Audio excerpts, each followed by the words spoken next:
Raymond Roussel was a poet, musician, and somewhat of an inventor.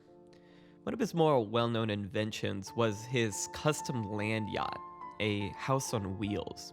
Shown in an exhibition here via an advert Roussel placed in an industry magazine, the vehicle was equipped with electricity, bathrooms, a studio, and servants' quarters. Roussel was so taken by his stroke of engineering genius that he took the land yacht to Rome the following year to show it off to Pope Pius XI and Mussolini. Decked out with curtained windows, the vehicle looks somewhere between a hearse and a prison bus. Like the rest of Roussel's life, it didn't really take off as a fad. Roussel's lesser-known inventions are his novels. Despite celebration from artists like Salvador Dali, Marcel Duchamp, Jean Cocteau, and Marcel Proust, he's only ever really come to a small occult following in France, and his name really means little in the United States. It's ironic and maybe tragic because what killed Roussel was exactly this: being obscure, unknown, and penniless for it. Roussel had thought he was destined for greatness, to be as legendary of a writer as his hero Jules Verne. He claims that he was equal to Dante and Shakespeare.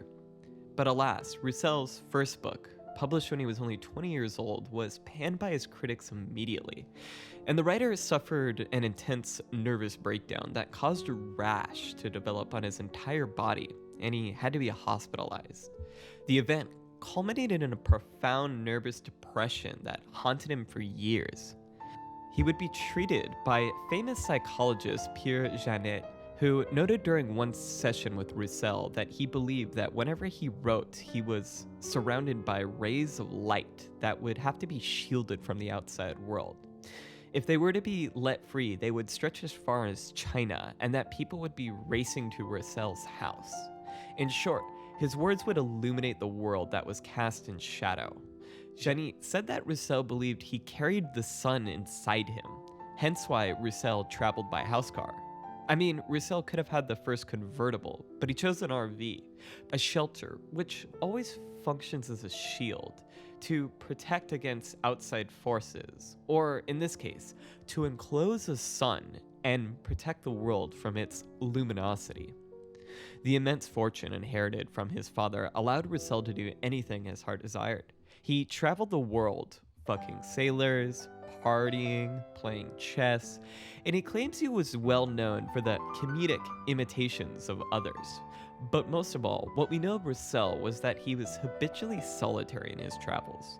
He was most often to be found at the hotel, curtains closed, working on his books. Roussel's brief venture into stage writing ended terribly.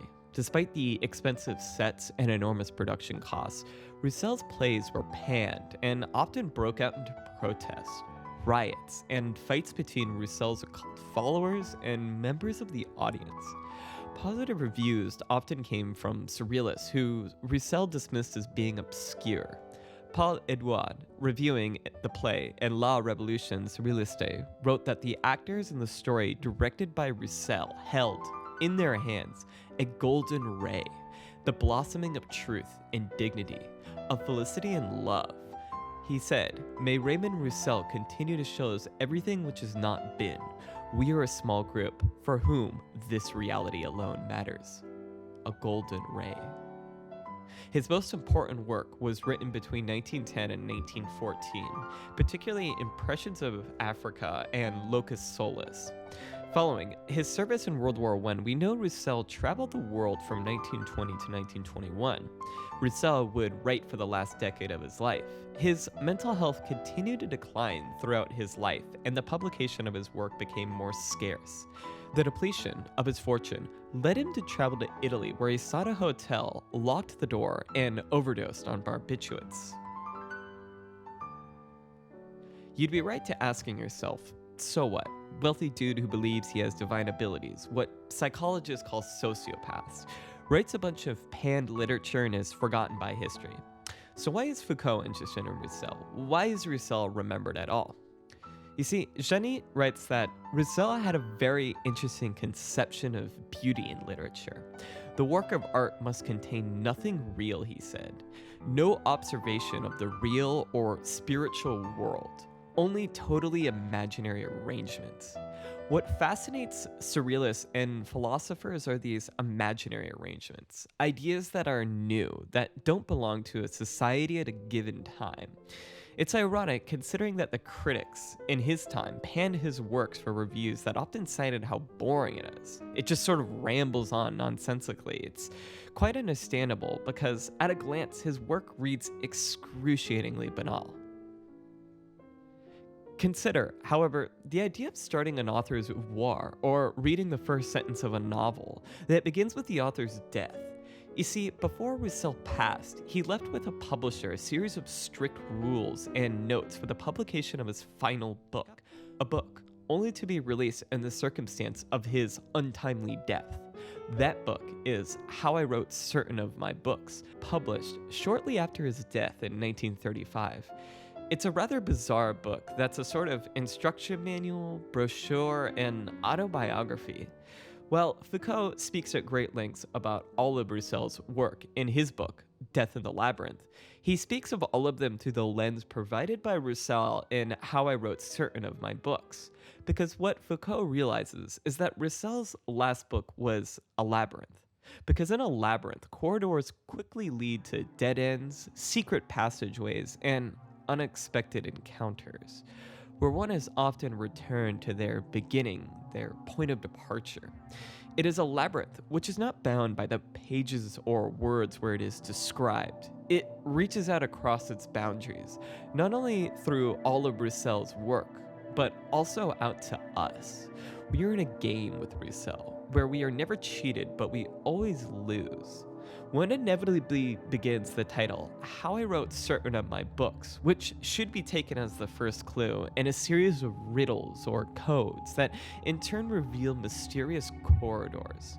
How I Wrote Certain of My Book. Certain. I mean, how contrived? A reader innocent to Roussel sees only an empty sentence here, certain. At face value, I imagine most readers would reflect on that certain that belongs to a series, an author's oeuvre. Certain but not all.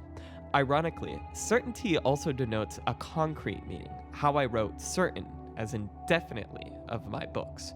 One and not all. A key whose purpose is paradoxical, therefore. A chest opens into infinity, a hallway into a corridor, and a corridor into a hallway. A maze without an exit. One is in a labyrinth now of the same thing. Provided in the book are multiple pathways.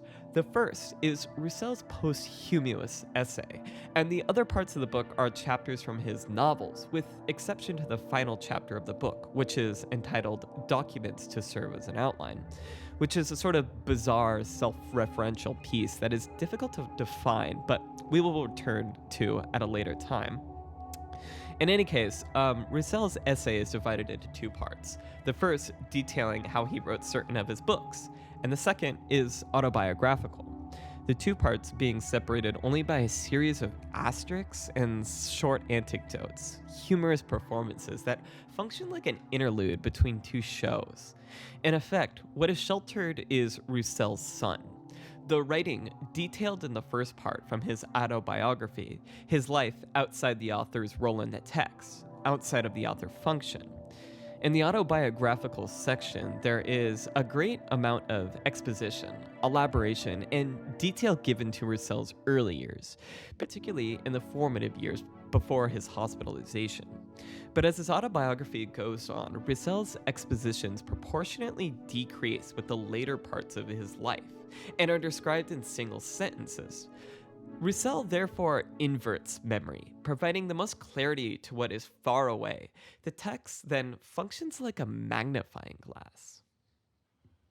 Now, I want to pause here for a moment and highlight that we've already crossed paths with the magnifying glass, a lens, and a key.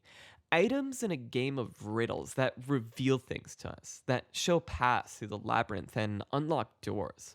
This is a recurrent theme in Roussel's work, these games and riddles with objects and sites of visibility. He has an entire story dedicated to the idea of a treasure hunt that is analogous to our movement through his labyrinth. But I digress. Roussel begins his final book informing us that he has always wanted to write this book. That ever since he was a child, he's been writing stories with a technique derived from a discovery that he's made about language. But before going any further, I want us to consider a rebus, which is a puzzle device that combines the use of illustrated pictures with individual letters to depict words or phrases. For example, the word bin might be depicted by a rebus showing an illustrated bumblebee next to a plus sign and the letter N. They are usually used in games and in heraldic devices. Foucault's essay on René Magritte, he talks about the relation between statements, words, and the images they describe. He says that between the two, visibilities and statements, there's a sort of battle occurs, where statements always have the upper hand. In the rebus of the bumblebee, the image of the bee is variable, but the word is constant. The word is the accepted condition of our discursivity. It signifies something. Statements have power over visibilities by virtue of this exclusive power in their reciprocal economy. This could be reduced to simply a reality of the signified signifier binary. But where Foucault departs from Saussure, however, is in wanting to introduce some materiality and to an area outside language. He says words and objects do not tend to constitute a single figure. On the contrary, they are deployed in different dimensions. What we can see and what we can say are connected, in short. This is elaborated further in Archaeology of Knowledge, which I might do a video on. But in any case, another word puzzle device to consider is the metagram. These involve letter substitution, specifically one in which one word is transformed into another word by a series of stages, each of which involves substituting one letter to form another word. For example, cat, hat, rat, tat, etc. Now, let's consider the statement.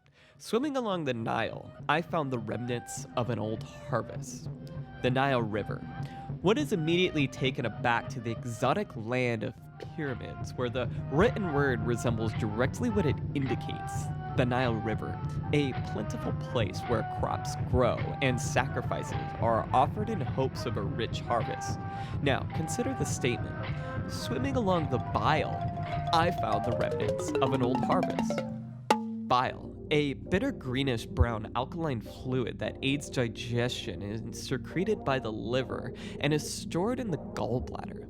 How did Jack from his beanstalk end up swimming in the giant's belly amongst the peas and celery? One finds, in Roussel, all sorts of little snags, parlor games, mirror rooms, and infinity mirrors. This is the invention, larger than his custom RV, that Roussel asks us to remember him by in How I Wrote Certain of My Books. A process of writing, a sort of literary machine. Take a sentence and isolate a single letter from a word that can be substituted for another letter belonging to a word with all the other letters. Voila, you have a different sentence with an entirely different visibility now. The game is to connect the first sentence to the latter to show how Jack went from swimming along the Nile, collecting at its tail all the sickles and shovels of an old harvest, to rushing down the throat of the giant, bumping into all the pickled vegetables preserved from last winter's harvest. The plot thickens, for if the player chooses any of the words and traces against the river Nile the limit, in the most etymological sense of the word, a proliferation of words and meanings occur. Suddenly, our canvas is innumerable in size. Take remnants. Its most immediate value is in that which is left behind, but it is also the fabric on the workbench separated from the cloth that becomes the jacket that's collected and sewn into a handkerchief that's worn around the head of a pirate who sails along the Nile. The words of language are suppositories of information and producers of meaning. We're really just exploring the implications of Saussure here. Roussel's sentence should perhaps be posited as X for the variable letter. X designates the rules of probability, the conditions for meaning. It is a reference to the extra linguistic which falls outside the text and acknowledges its presence. This has many implications. For the relation of the letter to the function, its value is not a personal one.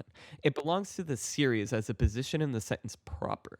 For while the letter can and does change, it derives its value from the letters and the words around it, and in turn, the value function of the letter determines the value function of the other words. There is a reciprocal relationship between signs. The game, in a nutshell, is to navigate the labyrinth that separates two nearly identical statements to discover the value and the limit of their economy. An economy which is nearly inexhaustible despite Roussel's most industrious process. Despite the profound abundance of the raw material in this labyrinth, this language space, or non-language, there is an extreme poverty in the possibilities which denote meaning. Perhaps this is why so many of Roussel's stories revolve around similar tropes and techniques for producing literary mirrors, objects without content, life and death, birth and resurrection. In a word, repetition. As though to stay afloat in the vast sea of possible meanings, Roussel discovered a means to float by repeating the same. And in repeating the same thing, one returns inevitably to the beginning, saying the same thing again. The same thing, but also different, like a mirror that reflects but constantly loses the original. The statement's destination leaves only a trace of itself behind. I believe it is here that one finds the initial clue for Foucault's project. For what we are dealing with here is certainly the Higgs boson in the phenomenology of language. The value of statements is constructed from a sort of extra-linguistic field that statements pass through to arrive at their meaning, and in turn, to deliver meaning onto all the others which it intersects, a statement family or a discursive formation. One sees here the resemblance to structuralism in Saussure that Foucault frequently denied for being too vague a term to describe his project. Language has a limit, however, for statements are bound fundamentally to a material reality, to the phenomenal world, a world that is always expanding and is therefore not fixed. I want to return now to Roussel and discuss Among the Blacks, which is a short story that provided the basis for another novel entitled Impressions of Africa in 1910. And this is the first example provided by Roussel in how I wrote certain of my books of his ingenious invention. The story begins. The white letters on the cushions of the old billiard table, which are the printed letters written in chalk on the green felt corners of a billiard table. When on a rainy day, you have a group of wealthy individuals solve a rebus, but too inept to draw realistically, you have them decipher the secret of your favorite novel from the letters arranged along the perimeter of a square. The letters written by a white man about the hordes of the old plunderer. Roussel's Impressions of Africa tells the story of a shipwrecked European who is captured by an African chief named Tallow. In the first chapter, the reader is subjected to a series of absurd juxtaposition and strange sights. There is a man on a platform, and on either side of him, there is a white glove and a bowler's cap. All around him, small pyramids made of sticks. There is a train car that resembles a bust of Immanuel Kant, but is made entirely of carved whale bones. There are executions with hairpins, children that act like parrots. There are cats playing tag and are to be found reciting tricks for their master. There are roosters who write their names with their own blood. These are the hordes of the old plunderer. Foucault says in Death in the Labyrinth that the whole network of words, secrets, and signs issue from a single fact of language, a series of identical words with two different meanings. The tenuousness of our language, which sit in two different directions, is suddenly brought up short, face to face with itself, and forced to meet again. And yet it could as easily be said that it has a remarkable richness, since as soon as this ordinary group of words is considered, a whole flurry of semantic difference is released. These are letters, epistolary, and letters, graphic. There are the green felt cushions and the howling savages of the cannibal king. The identity of words, the simple fundamental fact of language that there are fewer terms of designation than there are things to designate, is itself a two-folded experience. It reveals words as the unexpected meeting place of the most distant figures of reality. It is distance abolished. At the point of contact, differences are brought together in a unique form, dual-like, minotaur-like. It demonstrates the duality of a language which starts from a simple core, divides itself in toe, and produces new figures. It's a proliferation of distance, a void created in the wake of the double. A labyrinth extension of corridors which seem similar and yet are different. In their wealth of poverty, words always refer away from and lead to themselves. They are lost and found again. They fix a vanishing point on the horizon by repeated division, and then return to the starting point in a perfect curve. The mystified guests must have realized this while going around the billiard table, when they discovered the straight line of words were identical to their circular path. 18th century grammarians well understood this marvelous property of language to extract wealth from its own poverty. In their purely empirical concept of signs, they admired the way a word was capable of separating itself from the visible form to which it was tied by its significance in order to settle on another form, designating it with an ambiguity which is both a resource and a limitation. At that point, language indicates the source of an internal movement. Its ties to its meaning can undergo a metamorphosis without it having to change its form, as if it had turned in on itself, tracing around a fixed point, the meaning of the word, as they used to say. A circle of possibilities which allows for chance, coincidence effects, and all the rules of the game. Let's consult Du Marseilla's, one of the subtlest grammarians of the period. The same words, obviously, had to be used in different ways. It's been found that admirable expedient could make resources more energetic and pleasing. Nor has it been overlooked that it could be turned into a game and a source of pleasure. Thus, by necessity and by choice, words are often turned away from their original meaning to take on a new one which is more or less removed, but that still maintains a connection. This new meaning is called tropological, and this conversion that turns away which produces it is called a trope. In the space created by this displacement, all the forms of rhetoric come to life, the twists and turns, as Du Marseilla's put it. Catachresis, monotony, ellipses, metaphors, and many other hieroglyphics drawn by the rotation of words into the voluptuous mass of language. Roussel's experiment is located in what could be called the tropological space of vocabulary. It's not quite the grammarian space, or rather, it is the same space, but treated differently. It is not where the canonical figures of speech originate, but that neutral space within language where the hollowness of the word is shown as an insidious void, arid, and a trap. Roussel considers this game, which rhetoric exploited to extend its meaning, as a gap that is stretched open as wide as possible and meticulously measured.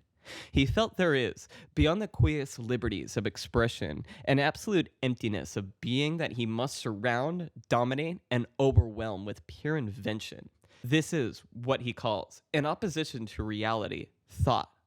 Quote, "With me, imagination is everything." He doesn't want to duplicate the reality of another world, but in the spontaneous duality of language, we want to discover an unexpected space and to cover it with things never said before. Death in the Labyrinth, page 14. So this is a theme explored at greater lengths in Foucault's other book, The Order of Things, published around the same time as Death in the Labyrinth, which you can check out my channel. I've performed an audiobook reading of The Order of Things and have a lot of analysis and summaries about that if you want to learn more, especially about 18th century grammarians. But in any case, getting back to Roussel, Shequinade was published in 1900 and is a short story about the performance of an opera. Okay, the lead actor, Cadron, has fallen ill, and his understudy must replace him in tonight's performance. The story begins. The verses of the understudy in the play, The Red-Heeled Buccaneer. Now, the story is told from the perspective of a poet who wrote the play's famous monologue, which is performed by the devil before every duel. And now the poet didn't have the chance to witness the performance on the opening night, so he'll be seeing this performance where the understudy will be playing the role of Mephisto, the devil who sports an invisible cloak that protects him in duels. So Mephisto spots Fiore, the mistress of Panache, a great swordsman and hero of the play, outside of Panache's residence. Now, Mephisto easily seduces Fiore, who hopes Mephisto will replace her absent lover. The two enjoy a dinner and have sex. Now, Panache's grandmother, Shequinade, is a magical fairy who resides disguised in a mirror in Panache's dressing room. Shequinade, who witnesses all of this, decides she will sew into Mephisto's cloak a weak spot so that Panache could puncture it in a duel. So Panache kills the devil, and Shequinade recites over his body the words in the lining of the piece of the strong red suit. Now, the English translation here doesn't really do the French justice, but it's basically just like a letter change to the original sentence in French. But in any case, all throughout this tale, Roussel is telling us of the movements on stage and when things shift into the invisibility of the offstage. We're told of the poet's movements, of himself adjusting his spectacles and magnifying to the movements of the actors. Now, one strange thing is we hear the ringing of a clock tower at 3 p.m., which cues particular movements on stage, but we don't know if this is sort of like a coincidence or if the clock itself was like a stage prop, basically. Because the way he tells the story, the real world and the stage are very blurred together. For example, Shequinade summons sewing spirits to hem the devil's cloak. And Roussel proceeds by detailing their ballet and the motions of the other actors, who are the only other characters who are accounted for by their actual names and not the names of their characters. And these spirits are holding these like cane-sized sewing pins, pretending to sew a small piece of flannel into Mephisto's cloak, like they're just walking past this like little piece of flannel with giant sewing needles. And it's sort of like shifting between perspectives and reminding us of the setting and its initial dimensions, that this is a story about someone seeing a story, seeing a play being performed. So it produces a sort of like literary mirror, this sort of paradoxical effect, which disturbs the reader's position, because we're always, shifting perspectives. We're in this sort of really weird place where you can't tell when we're off stage, when we're on stage, when we're in the audience. But in any case, so in Shequinade, everything is mirrored, I guess is what I'm getting at. The nameless understudy who pretends to be the devil, who strives to be the greatest duelist, but only through a lie that is preceded by a monologue, by a process of acting. So Panache, who is not only the good guy, but is also the main character, who sports the name of the play, the red-heeled Buccaneer.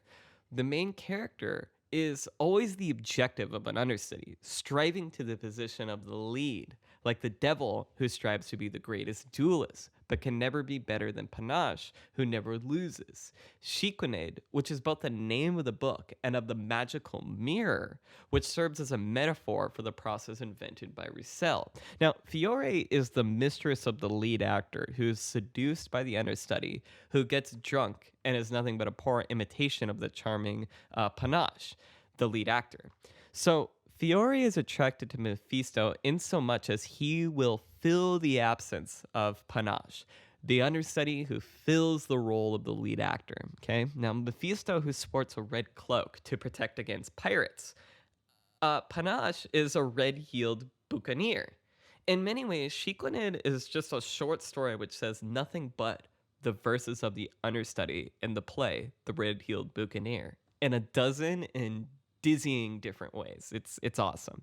And I'm reminded here of one of my favorite Roussel works that's at the end of how I wrote certain of my books, and it's called Documents to Serve as an Outline. And it tells the story of Roussel's incomplete manuscript that was to be a story where the plot elements were reduced to their minimum enunciation. Now, For example, Paul Wright Roussel essay would be somewhat of an example of what he was trying to accomplish.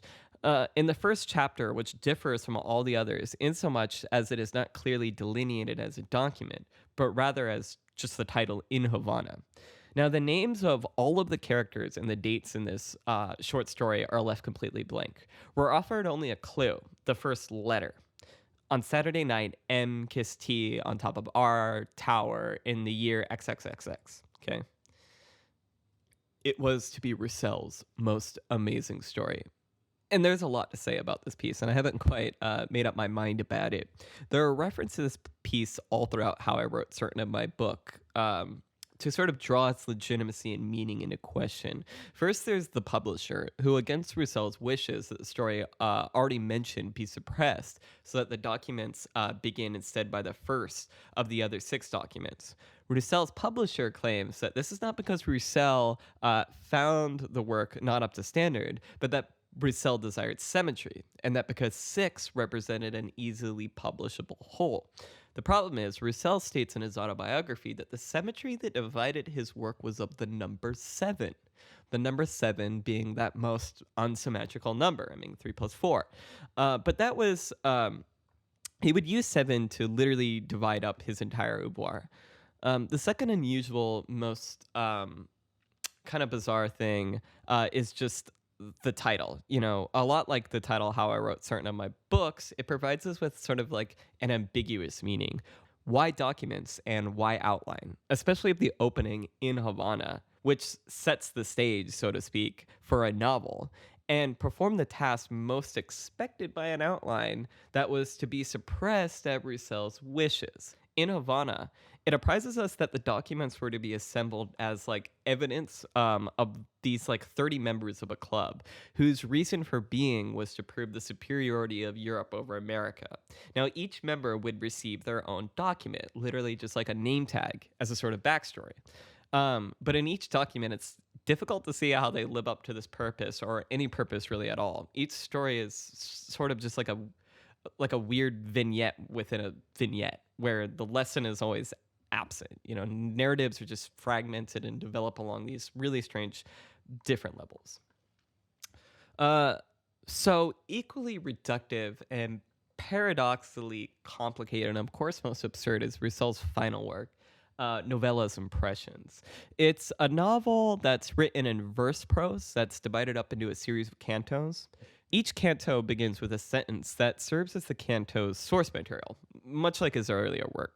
But this initial sentence takes pages to end because it's interrupted by vignettes that are signaled by parentheses or dashes, leading to more and more digressions. For example, and this is one that I just wrote, swimming along the Nile, the old river, like the one me and Sarah, who was the heir to a fortune shared by Roussel, who was the subject of a great deal of literary criticism in the early 20th century, where it became commonplace for troops to hide in trenches. These were the places where grandmother usually asked us to hide, so as to dodge incoming fire, and to this day, where he may be, for once, enjoying a brief moment of celebrity. After the death of their father, I found the remnants of an old harvest. The story just sort of disintegrates. And there's a remarkable point where Roussel gets like 9 levels deep into a digression along a singular thought and finishes simply with something like now a moment of silence before working his way back through all the digressions to the first sentence. So stories often emerge at different levels and relate to one another in a labyrinth of its own. Michael Learis says of the poem, "We find here, transposed onto the level of poetry, the technique of stories within multiple episodes, so frequent in Roussel's work. But here the episodes appear in the sentences themselves and not in the story, as though Roussel had decided to use these parentheses to speed the disintegration of language."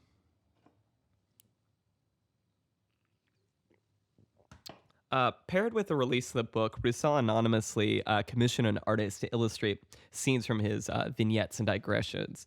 The artist Henry A. Zoe, who has likewise been forgotten by time, had previously illustrated for Pierre Loti, who Roussel worshipped. Now, Zoe was hired through a detective agency Roussel sought out to arrange and facilitate the project. So the agency provided Zoe with 59 very brief instructions for the illustrations. Now, it's unknown whether Roussel and Zoe ever met, but we are forced to agree with Dali, who commented this proved Roussel's genius, considering that the drawings paired with the absurdity and the horror of the text, the images sort of just shed their banality and become metaphysical. It's really weird. Um, and I provided as an additional video to this a reading of Roussel's most enjoyable and easily accessible novel, in my opinion, Locus Solus, which was published in 1914. And I would like to draw special attention to a theme articulated here that is repeated so much in Locus Solus and the rest of Roussel's work, and that's of exposition followed by explanation that focuses on a particular object. He opens statements up like parentheses and novella impressions that function like acts of enclosure. Like the wordplay and the algebraic function in his famous invention. Montrel, who's really Roussel, and is sort of like, I guess to recall like a famous trope, he's sort of like a mad scientist. He's not a bad guy, really, though. In any case, Montrel takes us around his estate, his laboratory, basically, establishing these objects that are like immediately mute. They don't really mean anything. They're not. They don't look very significant. They're a little bit odd, but they're pretty mute. There's nothing. There's no significance really. You can't really form a really clear picture of them. But they're suddenly gifted an immense density and visibility by Montrel's sort of vignette elaboration. So the story just takes off into an object and sort of explains its backstory. And so Montrel holds a position privileged now by his dual authority as both the author and the scientist opposed to us, the spectator of his estate, Locus Solus, and the reader of his novel, Locus Solus. I'm reminded in Locus Solus and Novella's impressions of another author loved by Foucault, and that's Jorge Luis Borges, who, like Roussel, is a master not only of the Labyrinth, he at least explicitly tells us when we're dealing with them, but also of magical realism, of hiding or superimposing the unusual or abnormal in the mundane and banal. So one of my favorite Borges collections is The Garden of Forking Paths. In its introduction, Borges reminds his readers of the maddening and laborious task of writing large novels. Much of Borges is, after all, pulp fiction and detective stories and short essays. He reminds us that he is a lazy man, an adept man, who would rather write notes about imaginary books than write, full-length books. Indeed, in most of Borges's most legendary work, he surreptitiously glides over innumerable libraries and books with universes and languages of their own that are completely magical and phantasmatic. Borges would often, in imagining such books, place himself in the position of reviewing them as a sort of like mock critic. A good example is, I believe it's called Pierre Menard, author of the Quixote. Which is a wonderful and maddening little story that's told from the position of a man reading a fictional author, Pierre Menard, who believes that by immersing himself in the life of Miguel de Cervantes, the author of Don Quixote, he will naturally produce identical work. And there's another wonderful short story entitled The Immortal, which tells the story of a Roman general granted the gift of immortality. The story is claimed to have been found in Alexander Pope's translation of the Iliad, given to the princess of Lucinge by a seller of rare books named Joseph Cardophilus. In the story, we follow a Roman soldier who stumbles along the city of immortals, which is like an immense labyrinth with dead-end passages, inverted stairways and many chaotic and disturbing architectural structures, just a place where somebody would go mad. It's kind of Cthulhu-esque, I guess. So the soldier is horrified and repulsed by the city, describing it as a chaos of heterogeneous words, the body of a tiger or a bull in which teeth, organs, and heads monstrously pollute in mutual conjunction and hatred. So he eventually escapes the city and finds the troglodyte who had chased him into the labyrinth in the first place, waiting for him outside. And he names this troglodyte Argos after the dog of Odysseus in the Iliad and decides to teach him language. Soon after, though, Argos reveals that he is Homer, the author of the Iliad, and that the troglodytes are the immortals, having destroyed their original city of the immortals, and, on the advice of Homer, replacing it with the labyrinth that the soldier had encountered.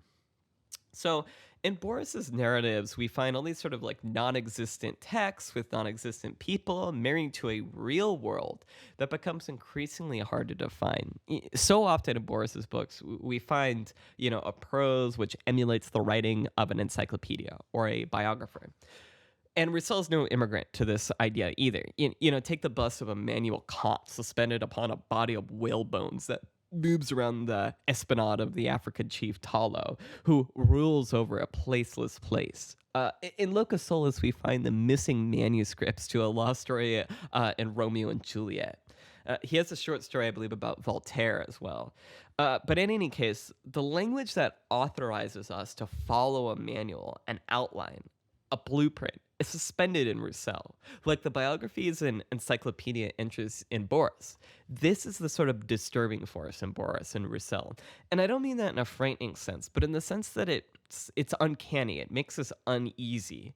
It's heterotopic, as Foucault says, because they secretly undermine language, because they make it impossible to name this and that, because they shatter or tangle common names, because they destroy syntax in advance. And not only the syntax, which constructs sentences, but also that less apparent syntax, which causes words and things next to, but also opposite one another, to hang together.